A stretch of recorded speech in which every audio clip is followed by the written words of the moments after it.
Today I have two of the Samsung's new flagship, the Galaxy S3. Hardware-wise, we're now dealing with a HD Super AMOLED screen that's 1280 by 720 pixels. It'll come in these two gorgeous colors. This is Pebble Blue on the left, and my personal favorite, and on the right you have Marble White, which is more of a glossy finish. We'll have a play with the Pebble Blue one, as it is my favorite. Hardware-wise, we've got Exynos's new quad-core processor, clocked at 1.4 gigahertz. If you take a tour, you can see that Android 4.0 on the new phone is actually a little bit different to how we saw it on the predecessor, the Galaxy S2. You now have a settings shortcut in this menu, and generally there's a few minor additions like a 5-app string on the bottom. We'll get into this a bit better on a dedicated software video.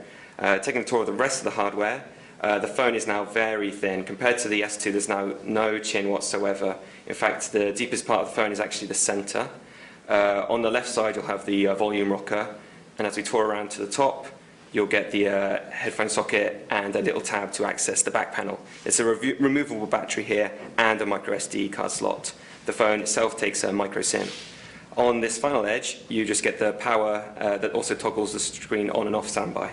And at the base, you have a MHL-compatible micro USB port. Button-wise, it's the return of the physical button. This is the global model, so it'll be interesting to see if it makes it across to the US.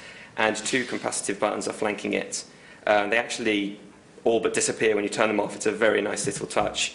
But it's exactly like the Galaxy S2 with a menu button and a back button.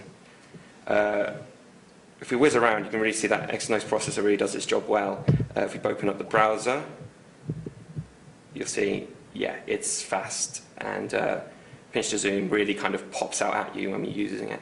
And this is navigating on Wi-Fi, of course, but obviously, depending on your data, you'll get similar speeds. Camera-wise, we've got a 1.9 megapixel camera on the front that's capable of 720p video recording for some very sharp video chats and glossy pictures of yourself. On the back, the primary camera matches a lot of Samsung's recent models with another 8 megapixel sensor capable of full HD video. The software, which is where Samsung's really concentrated, is now been updated and strengthened a lot. So while it's the same sensor, we should be able to do a little bit more with it. On the left, you'll find the flash, and on the right, the speaker grill. So that's just a mono stereo speaker there. And the whole of the backing is covered in this new glossy plastic. The pebble finish has this kind of this very nice shimmer to it. And if we take the back off, fingers crossed,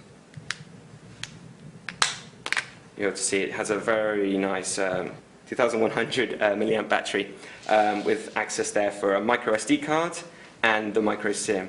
The phones themselves will actually come with at least 16 gigabytes of flash, up to a pretty intense 64 gigabyte option that's also set to come out.